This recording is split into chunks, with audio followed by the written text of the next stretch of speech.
Vamos a retomar. Estábamos cómo lograr la legitimación. Yo dije el primer compromiso es este compromiso racional con la justicia. El segundo compromiso es afrontar, asumir el liderazgo. Liderazgo. ¿Qué quiero decir? Los jueces hemos pasado a cubrir un espacio, un ejercicio del poder, dice el profesor Vanossi, la Corte Suprema, pero se puede extender a todos los jueces, es algo demasiado importante para dejarlo en manos de burócratas forenses, dice Vanossi, ¿no? Este tema de liderazgo, en la terminología más norteamericana, ¿no? Efectivamente, los jueces cumplimos un rol de líderes. Líderes, por supuesto, en el campo específicamente jurídico. Ustedes saben que la jurisprudencia es fuente del derecho. Para algunos, la más importante. No me voy a meter en estos debates, pero lo cierto es que pareciera que el derecho es una obra, como dice Michel Villey, una obra que empieza el constituyente y terminan los jueces. A mí me gusta la metáfora, no de Dworkin, del novelista encadenado, no la de Dworkin del novelista encadenado, sino la metáfora de la partitura. A ver, el derecho mexicano, el derecho argentino, es como una partitura, ¿no? Empieza escribiendo el constituyente, es cierto. Bueno, pero el constituyente si quiere escribir música, está atado, tiene las notas que ya están definidas, el sol es eso y no puede ser otra cosa, re, etcétera, clave de sol, pentagrama, está atado. Pero es cierto que tiene bastante libertad también. De todas maneras, a lo que apunto es que termina la partitura, uno sabe bien lo que dice y lo que no dice, cuando se levanta el telón y empieza la interpretación. Y en consecuencia a veces la partitura viene bien escrita y los jueces hacen desastre, y a veces al revés. La partitura viene mal escrita y los jueces cuando se levanta el telón la acomodamos, ¿no? Entonces esta función de liderazgo, pero también liderazgo en el ámbito jurídico, por supuesto, pero los jueces precisamente por esta presencia, este protagonismo, nos hemos convertido también de algún modo en liderazgo social, nos convertimos en referentes de aquello. Miren, ustedes habrán visto, hace exactamente una semana más o menos murió Scalia de Estados Unidos, el juez de la Corte Suprema. Yo vi en el diario Reforma de acá de México, cuando fue él con la mujer a rendir honores, está la foto delante del féretro de Scalia. Y Scalia era un juez de la Corte Suprema. Yo lo he conocido a Scalia, tengo trato por diversos motivos, un hombre muy agradable, incluso me mandaron una nota que salió en un diario norteamericano que me sorprendió de la calidad humana. Yo no sé si comenté hoy, relatan ahí de Scalia, era practicante católico, padre de 9 hijos y 33 nietos, es la única forma de explicar esa producción. Bueno, y resulta que relatan ahí que Scalia, relatan que un abogado que estaba en un servicio religioso, una misa, va saliendo al final y lo ve sentado Scalia en los últimos bancos. Scalia no sabía de este abogado, él sí lo conocía a Scalia. Entonces retrasa el paso y porque se estaba arrimando por el medio, en dirección a Scalia, una mujer con llagas en las manos, en la cara, llorando, qué sé yo, desconsolada, muy desorbitada, ¿no? Entonces, él se queda atrás porque calculaba que le iba a encarar a Scalia. Y efectivamente lo encara Scalia, estaba leyendo, dice un misal, no sé.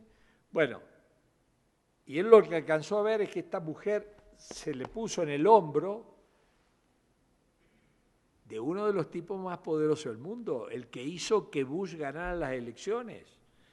Porque yo me acuerdo que estaba en Estados Unidos y apareció mucha gente con un cartel, Scalia, tu voto no cuenta, el día que asumió Bush, que justamente fue un día lluvioso. Bueno, entonces esta mujer se apoya acá, indudablemente como llorando, qué sé yo, Scalia consolándola. Lo que veía este abogado es que le hablaba.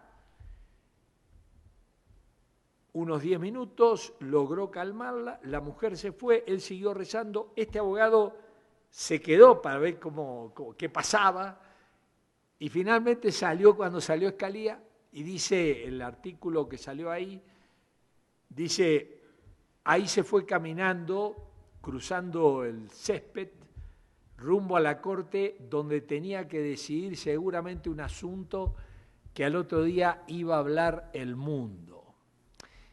¿A qué voy con esto?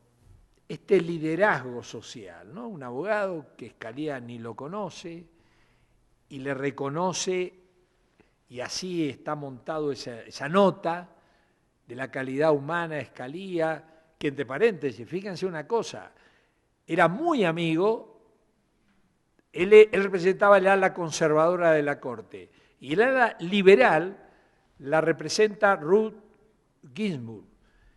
Y justamente eran íntimos amigos Scalia y Ginsburg. Escribieron una ópera juntos y se reunían en la casa, eran muy amigos, salían de veraneo juntos.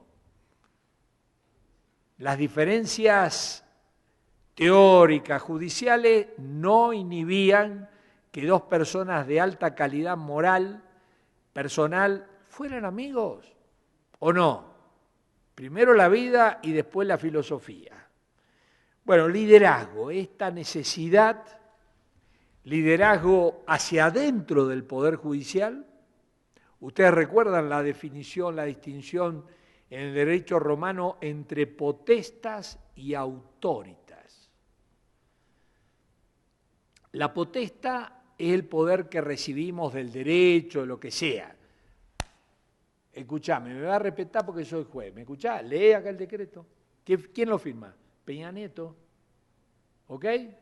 Me tenés que respetar. Y otra cosa es el respeto que surge de la autoritas. La autoritas no se gana con el derecho, se gana justamente con el ejercicio de las virtudes propias que hacen de una persona alguien respetado.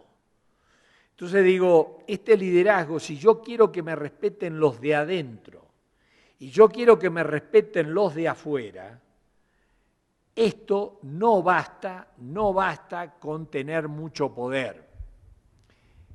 Y sin duda, hoy sabemos los jueces, la hostilidad, por eso requiere un liderazgo muy fuerte, la hostilidad que enfrentamos a eso que Ferrajoli llama los poderes salvajes, lo que es enfrentarse a un medio de comunicación social, ¿sí o no?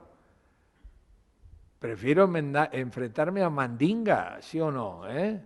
Y no a un medio de comunicación social. Bueno, por eso digo, pero al medio de comunicación social le resultará más fácil si yo soy torpe o no tengo liderazgo. Entonces, esta necesidad, y hay muchos, ustedes saben que en la ciencia del management, Peter Drucker, etcétera, hablan de cómo se forma un liderazgo. ¿Cómo se forma un liderazgo? recuerdo algunas enseñanzas de las pocas que me acuerdo. Un liderazgo es aquel que tiene mucha capacidad para escuchar, no tanto para hablar, para escuchar.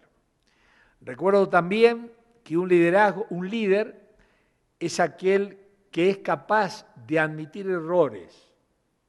Me equivoqué, más allá de quién lo diga. Bueno, no me voy a dar una clase de liderazgo, que estoy absolutamente incapacitado para hacerlo, pero esta necesidad, asunción, que la mirada de la sociedad y de los integrantes del Poder Judicial está depositada en los jueces, no por el poder que tienen. Quisieran que junto al poder tengan autoritas. Este poder que uno construye no con el poder, sino uno lo construye durante la vida, en sociedad, etcétera, etcétera. Muy bien.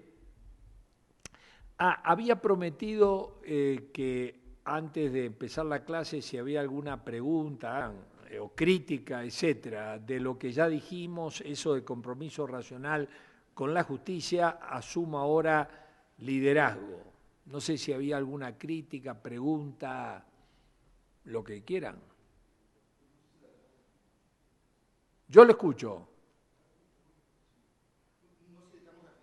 Vale. Quiero aclarar una cosa. Ya saben ellos. Yo me voy acá corriendo porque esta noche salgo para Ecuador, ¿ok? A un congreso internacional que tengo en Ecuador. Mi avión sale a la 1 de la mañana, Aeroméxico, y tengo que ir a recoger mi valija. No voy a viajar así de payaso de juez. Tengo que poner un jean, una cosa para viajar, 6 horas. Entonces digo, con lo cual voy a sintetizar para dejar un margen para preguntas críticas.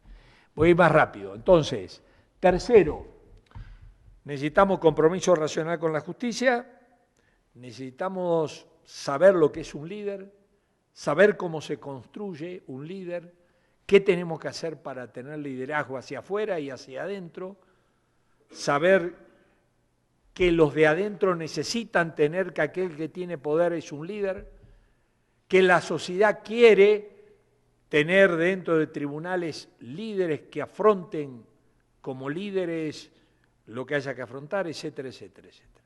Paso a la tercera exigencia que planteabas. Bien, aquí la legitimación tiene que ver con la argumentación. Yo tengo compromiso racional con la justicia, soy líder, pero bueno, tengo que dictar sentencias. Y mi sentencia, el valor de mi sentencia, se conecta a mi capacidad argumentativa. Más aún,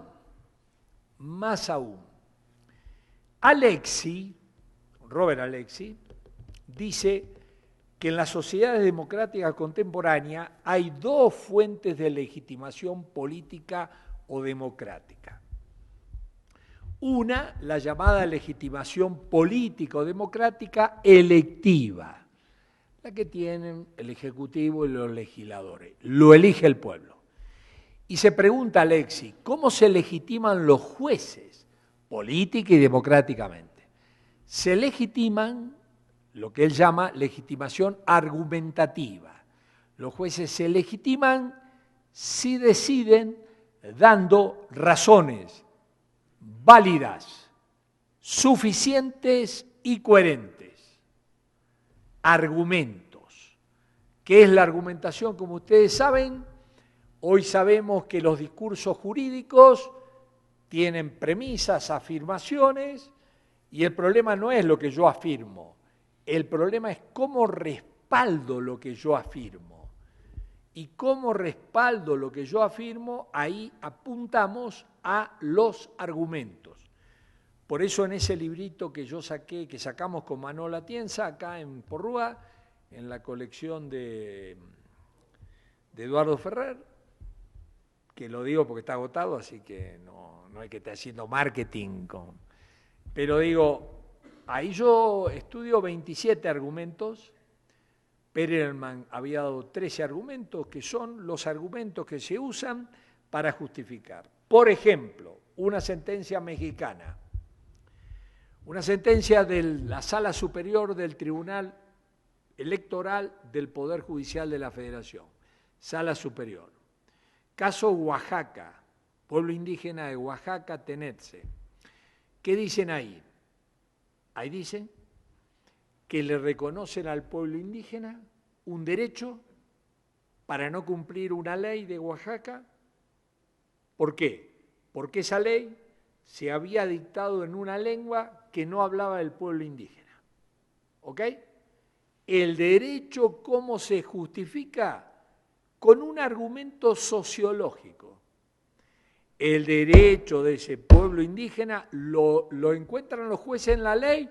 No. Peor, la ley los condenaba. Nadie puede invocar ignorancia una vez que se publicó. ¿Cómo justifican que le reconocen ese derecho al pueblo indígena? Con un argumento sociológico. Ese pueblo no habla la lengua española. Ese pueblo además, agrega, es analfabeto. Ese pueblo además es indigente. No habla español, es indigente y es analfabeto. Por eso tienen el derecho a no cumplir las leyes que se publican en el periódico oficial de la Federación, a pesar de lo que sabemos según la ley. Pero ahí está un derecho justificado sobre todo con un argumento sociológico. ¿Se entendió? Uno de esos 27 argumentos es el argumento sociológico. Y hay muchas sentencias, el caso del divorcio vincular en la Argentina, Seyén, que se justifica en base a lo que pasa en la sociedad. Muy bien, no digo que esté bien, está mal, pero ahí está la nómina de argumentos. Entonces, esta tercera fuente de legitimación apunta a la argumentación. Desgranando, como desgranamos la primera, compromiso racional con la justicia, ¿cómo se puede desgranar esta exigencia fuente de legitimación de la argumentación? Muy bien, yo la voy a desgranar, según lo que tengo acá, en, bueno, cinco exigencias. La voy a justificar con 5 exigencias, muy conocidas seguramente por ustedes. ¿Cómo me legitimo argumentando? En primer lugar, sabiendo que el derecho no está solo contenido en reglas, respuestas jurídicas explícitas, sino sabiendo que el derecho también está concentrado en potencia en los principios. Más allá de lo que dijo Kelsen-Hart, el derecho es un system of rules, el derecho es, hoy sabemos, hay respuesta jurídica explícita, dado A debe ser S, pero también respuestas jurídicas que derivamos de principios: equidad, igualdad, libertad, dignidad. Entonces, para poder argumentar de manera legitimadora, yo tengo que tener muy claro el mundo de los principios.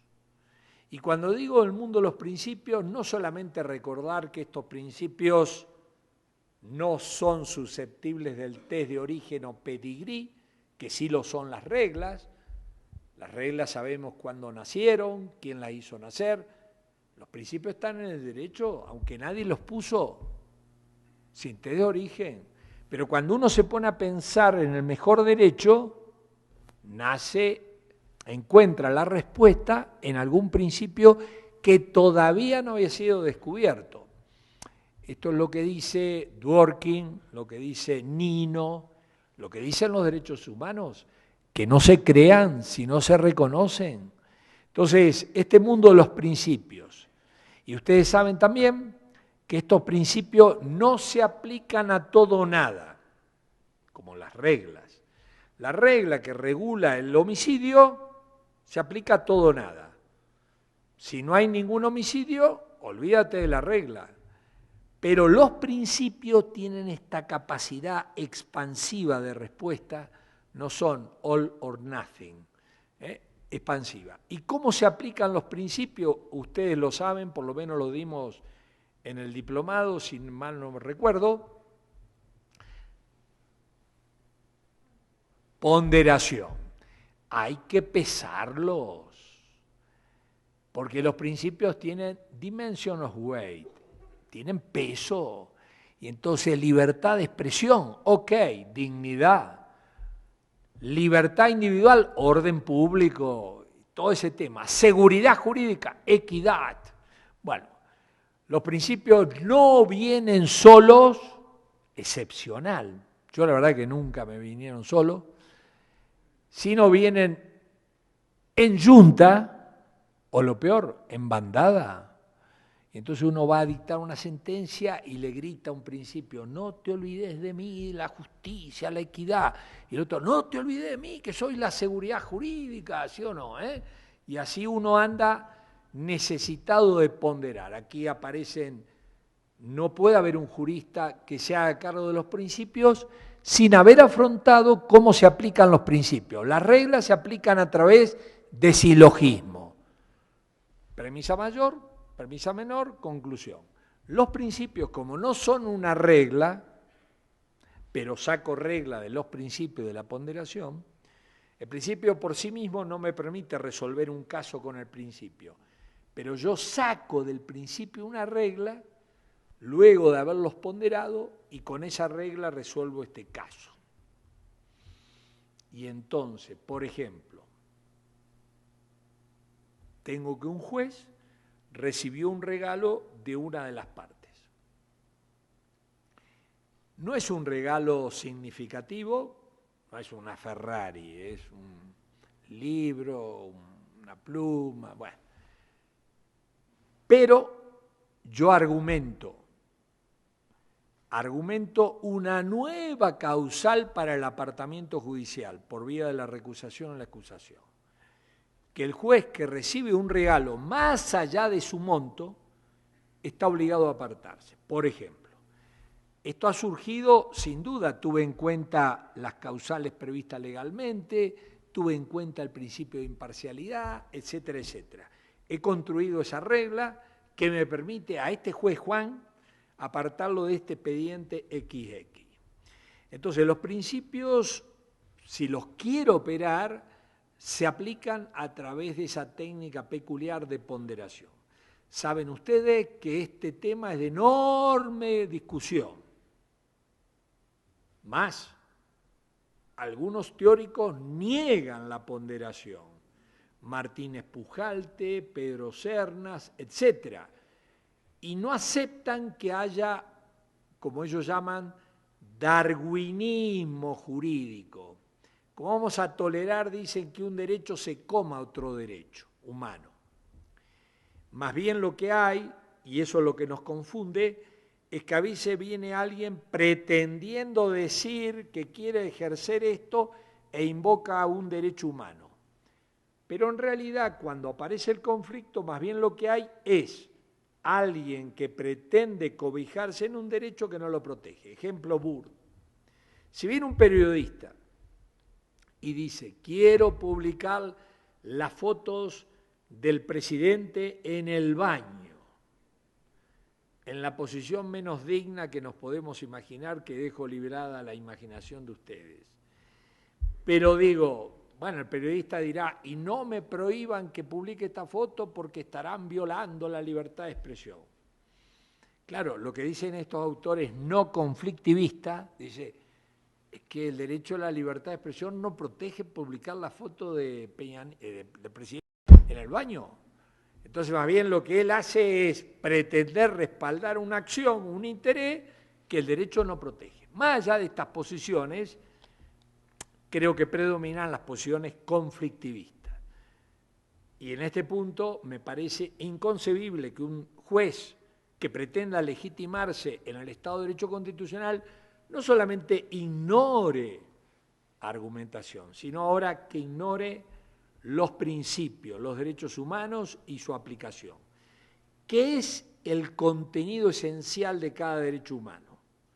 No nos olvidemos que la Constitución alemana habla de contenido esencial, la Constitución española vuelve a insistir en el contenido esencial. Bueno, ¿cómo se delimitan los contenidos?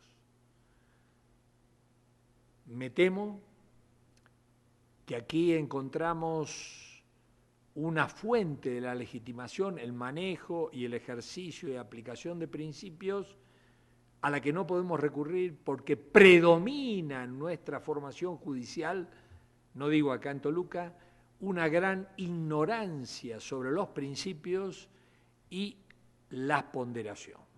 En serio, con caso concreto. Bien, entonces he dicho, argumentación, pero argumentación base a principios. La otra exigencia que quiero hablar en esta tercera derivación, lógica. Obvio, la lógica es la ciencia y el arte del razonamiento. Para que el razonamiento lo hagamos con facilidad, con corrección, y algunos agregan con verdad. Bueno, si una lógica meramente formal o material. Bueno, entonces, por supuesto que tenemos que manejar lógica. Más aún, por ejemplo, las reglas del silogismo. Porque una de esas reglas es que la conclusión sigue la más débil de las premisas. Si yo tengo una premisa en negativo, concluyo en negativo. Si tengo una premisa individual, concluyo en individual, etc. Pero además de lógica, primeros principios, por supuesto que la causal de invalidación de las reglas, invalidación de la sentencia es la violación de la lógica. Ya decía Hans Klug que toda constitución reclama lógica para los que gobiernan. Es obvio. ¿Cómo me voy a hacer entender con el destinatario si violento las reglas que regulan el razonamiento? Por ejemplo, si afirmo y niego al mismo tiempo. Imposible. Pero dentro de la lógica también hay otros puntos que hay que estudiar hoy. Se me ocurre mencionar, solamente con afán ejemplificativo, estudiar falacias. Porque la falacia es un razonamiento incorrecto con apariencia de correcto. Y sorprende la cantidad de falacias que uno ve cuando estudia sentencias. ¿Cuáles son las falacias más habituales que hemos encontrado en alguna línea de investigación del Departamento de Derecho Judicial de la Austral? Falacia de atinencia, homonimia, metonimia, petición de principio, falsa inducción, falacias ad hominem y premisa falsa o dudosa. Es que si yo soy juez y no estoy advertido de las falacias, me van a hacer creer que ese razonamiento es correcto y cuando es incorrecto. No digo que los jueces lo vamos a usar para engañar, pero como mínimo estar advertido para que no nos engañen, ¿sí o no? Falacias. Bueno, es que si un juez no respeta la lógica, ¿cómo se va a hacer entender con los destinatarios? ¿Cómo pretende que le tengan confianza cuando diga, este juez afirma y niega? Imposible que lo respeten. Este juez lo engañamos fácil recurriendo a falacias. Y entonces se traga que yo afirme que Picasso no puede ser un gran pintor porque fue un mal padre. Eso es falacia de atinencia. O la causa Saldaña de Estados Unidos, sentencia dictada por la Corte de Texas, que condenan, luego la Corte Federal anuló esa sentencia, por falacia de atinencia, porque dicen, bueno, da muchos argumentos, pero entre esos argumentos dice que no hablaba inglés. Tiene que ver. Pero claro, ¿por qué engaña? ¿Por qué logra engañar la falacia? Porque, por ejemplo, ahí, en el imaginario norteamericano, un latino que no habla inglés es un tipo marginal, un tipo resentido. Eso es lo que está en el trasfondo. Por eso que yo diga, y no hablo inglés, lo condeno, porque supongo todo eso asociado. Tercero, como he dicho en la argumentación, principio, lógica. Tercero, retórica. Obvio, re obvio. Es que nosotros necesitamos persuadir. ¿A quién? Necesitamos convencer, en primer lugar, al que pierde el juicio. En segundo lugar, necesito persuadir a los que me van a revisar.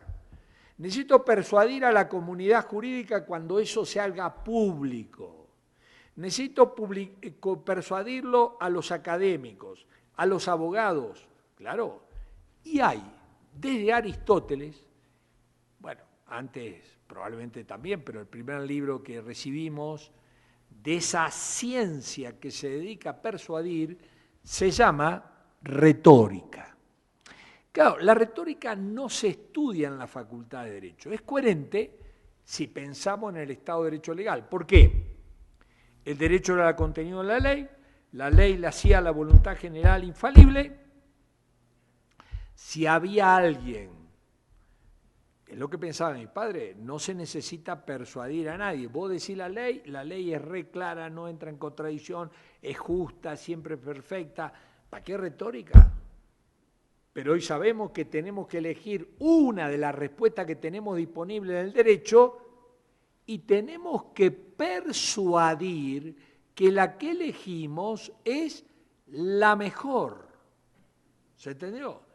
Como digo, entonces, a estudiar retórica. La retórica clásica, Aristóteles, Cicerón, Quintiliano, o la nueva retórica, Perelman y compañía.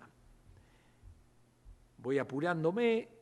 Cuarto, lenguaje. Obvio. En el Estado de Derecho Legal nos enseñaron el método gramatical. O sea que yo tenía que ir a ver el lenguaje con el diccionario bajo el brazo y se quedaba esclarecidos mis dudas. Más aún, Jhering, el primer Jhering, va a proponer en su ciencia jurídica moderna la creación de un alfabeto jurídico universal. 24 signos que hasta un niño iba a poder operar con él. Hoy, ja. O sea, giro lingüístico del pensamiento. Todos sabemos que el lenguaje es un instrumento muy delicado, muy traicionero, muy complicado. Por eso hay una ciencia que se dedica a estudiarlo, la semiótica. Y la semiótica se divide en semántica, pragmática, sintaxis, semántica, palabras con las cosas, sintaxis, uniones de palabras, pragmática, lo que hacemos con las palabras.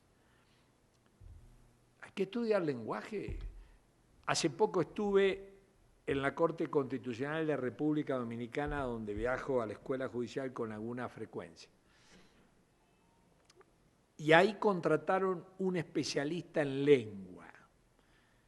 Y a mí me interesaba conocerlo y hablar con este especialista en lengua para ver las dificultades que yo me imaginaba. ¿Por qué? Porque corregirlo a lo que dice un ministro de la Corte es complicado. Y menos si un perejil de especialista en lengua. Bueno, y quise hablar a solas y me relataba algunos de estos inconvenientes. Claro, porque venía redactado el voto y él tenía por misión no cambiar el voto, pero amoldarlo a las reglas del lenguaje, del castellano. Y ahí pesaban las dificultades, porque el ministro no quería que le cambiara nada, ni los signos de puntuación. Pero claro, este sabía más de signos de puntuación, de sintaxis, que el ministro, que no era especialista en lengua. Digo, el lenguaje es un instrumento muy delicado que hay que estudiar. Por ejemplo, primero, ¿cuántos lenguajes hablamos los juristas? Hablamos 4 lenguajes. Hablamos el lenguaje científico-jurídico, hipoteca. Es el lenguaje que solo hablamos los juristas y si alguien quiere usarlo, tiene que usarlo como digamos nosotros. Hipoteca, enfiteusis, bueno. Luego hay un segundo lenguaje juridizado, porque nosotros tomamos términos del lenguaje corriente y le damos un significado propio. Persona para nosotros es un ente susceptible de adquirir derechos y deberes. Cosa es un objeto corporal susceptible de apreciación pecuniaria.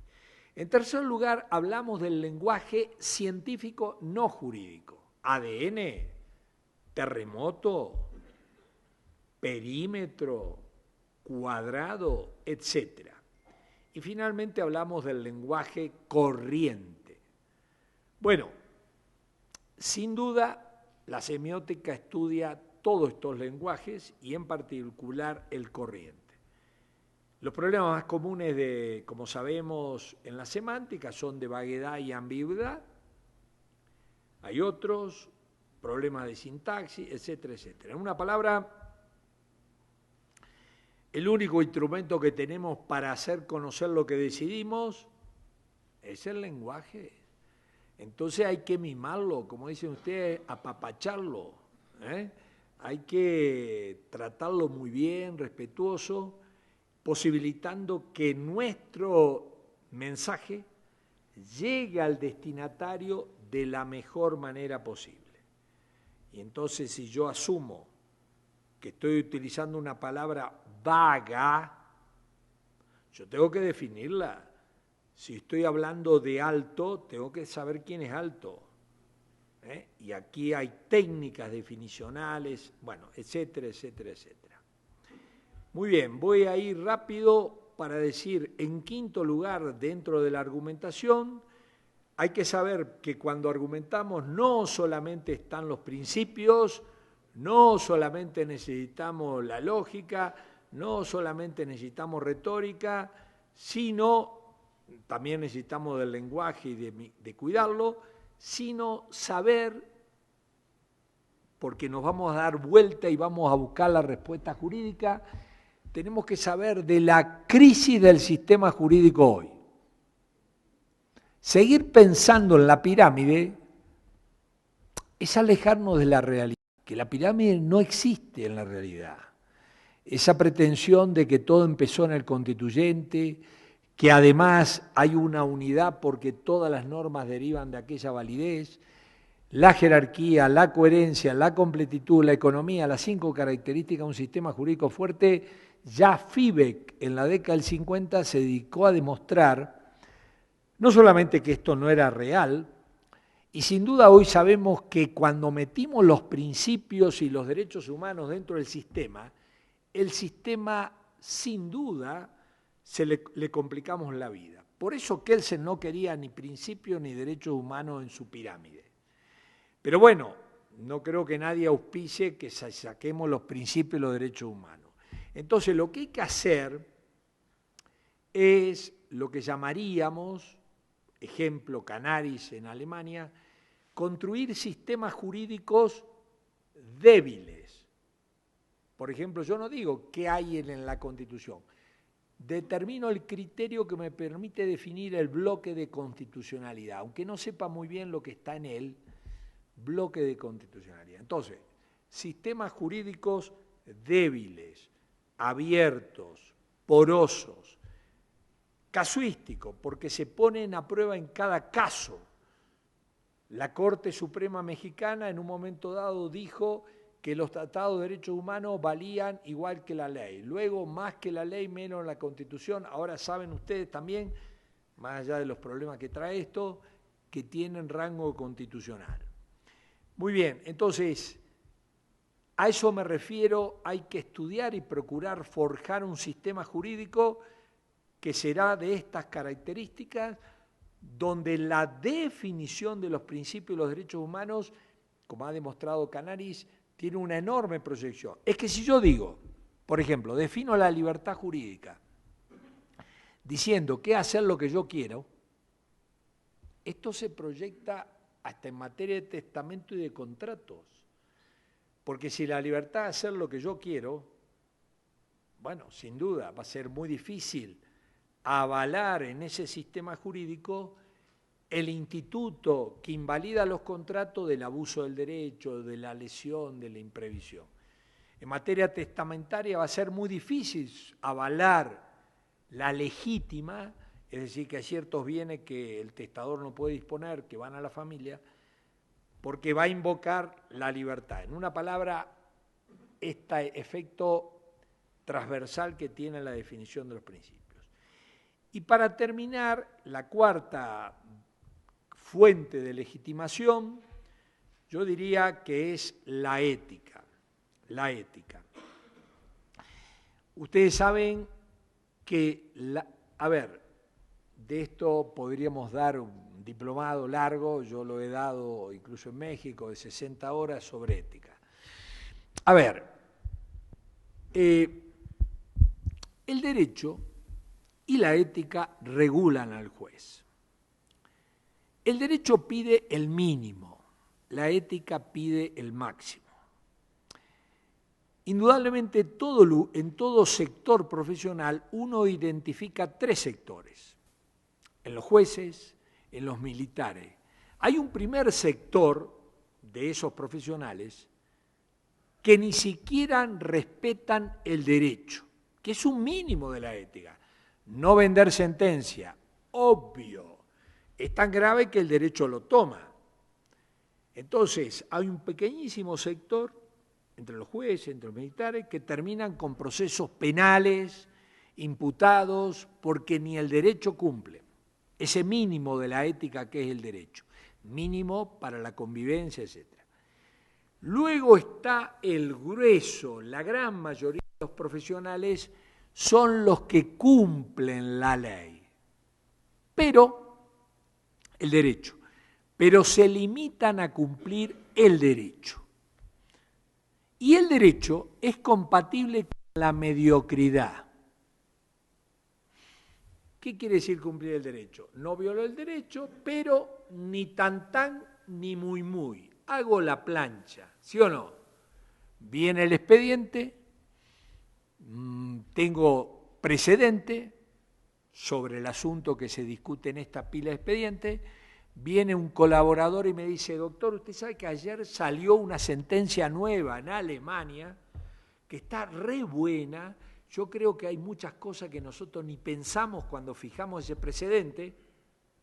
Yo le diría que estudiemos esa sentencia alemana para ver si ratificamos el precedente con el que íbamos a decidir estos 50 expedientes. ¿Qué le parece, doctor? Respuesta de un ministro y que el derecho ni se entera. Mira, pibe, ahora me repetís el precedente y cuando vos estés acá vas a estudiar la sentencia en Alemania. Me saco 50 expedientes, digo el precedente que tengo establecido y chau, todo el mundo contento. ¿Quién me va a venir a recriminar que no leí la sentencia nueva de Alemania? Nadie.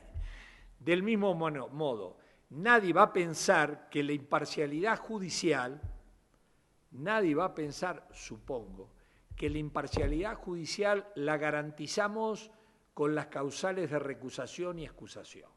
Es una ingenuidad. Yo sé las consecuencias de lo que voy a sentenciar o no. ¿Quién me va a aplaudir y quién me va a chiflar? ¿Sí o no? Y yo puedo optar por darle la razón al demandado o darle la razón al actor, como ocurre en mi cuerpo, donde algunos le van a dar la razón al actor y otros al demandado. Y yo, deshonestamente, pero el derecho ni se entera, le doy la razón al que me conviene, porque me van a aplaudir eso, en fin, a mí me hace bien que me aplaudan, soy argentino, bueno, esas cosas. Entonces, el derecho es compatible con la mediocridad. Al derecho lo engañamos re fácil. ¿Y qué queda? Un tercer grupo, que son aquellos que asumen el ejercicio profesional no limitándose a no violar el derecho. asumen el compromiso con un compromiso con la excelencia. Y entonces son esos jueces que no son ligeros para sentenciar, que se toman su tiempo, argumentan, polemizan, le gusta que venga algún colaborador a cuestionarlo, bla, bla, bla. Bueno, por poner un ejemplo mexicano que le dimos el premio al mérito judicial iberoamericano, que fue Juan Díaz Romero. Entonces, lo que decimos es la ética. Yo me acuerdo que Scalia en esa oportunidad, y con esto voy cerrando, Scalia cuando vino en esa oportunidad, iba a venir primero Sandra O'Connor, tuvo un problema y finalmente vino Scalia. Bueno, a mí me sugirió una serie de temas y yo escogí de los que me sugirió ética judicial. Era para un grupo de ministros. Yo no sabía nada de ética judicial, ¿ok?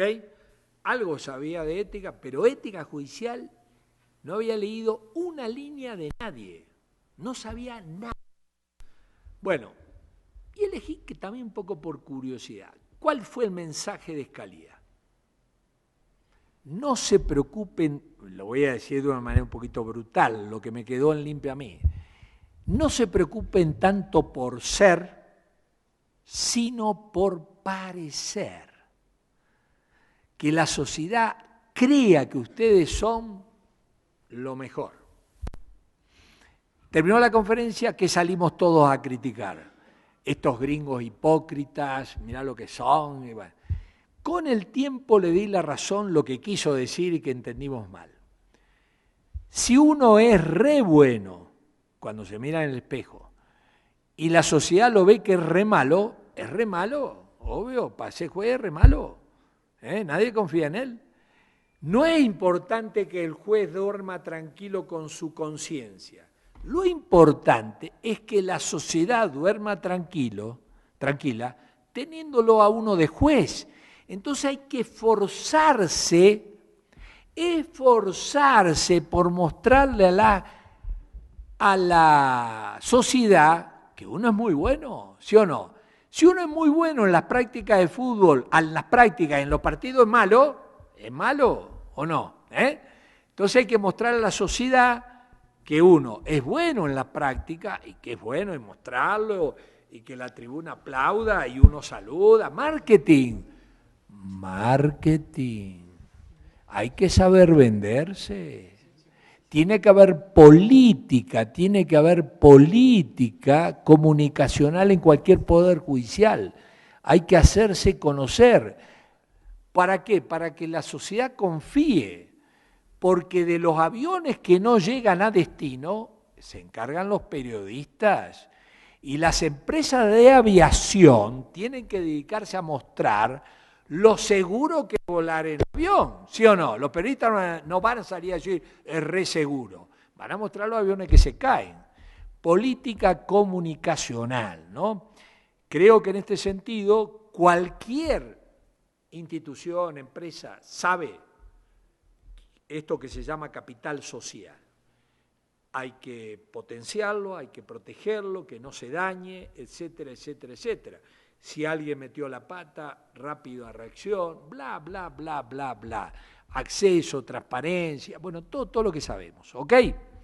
Bien, queda como pendiente, pero me parece lo menos importante, los fundamentos de la legitimación, la necesidad de conseguir esta legitimación. Más allá de lo que dijimos, la sociedad busca la legitimación, pero también ella es acreedora, tiene derecho a reclamarnos la legitimación. ¿Por qué?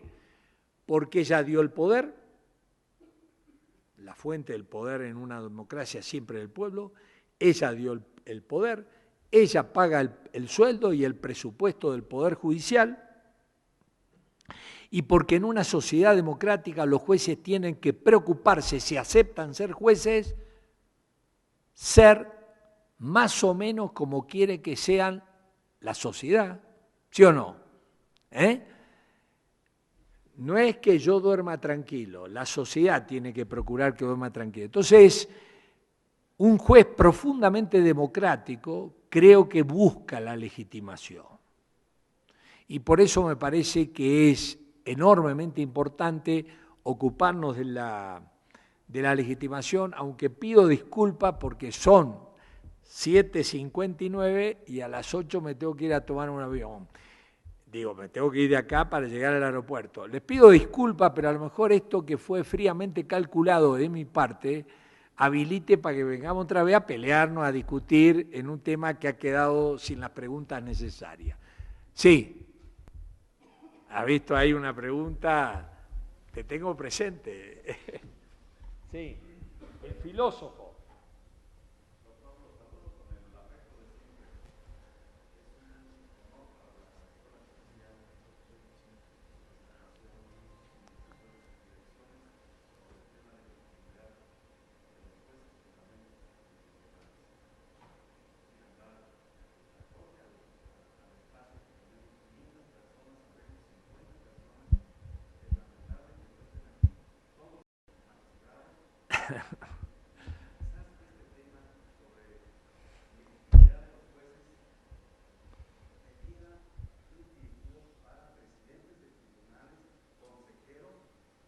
Obvio.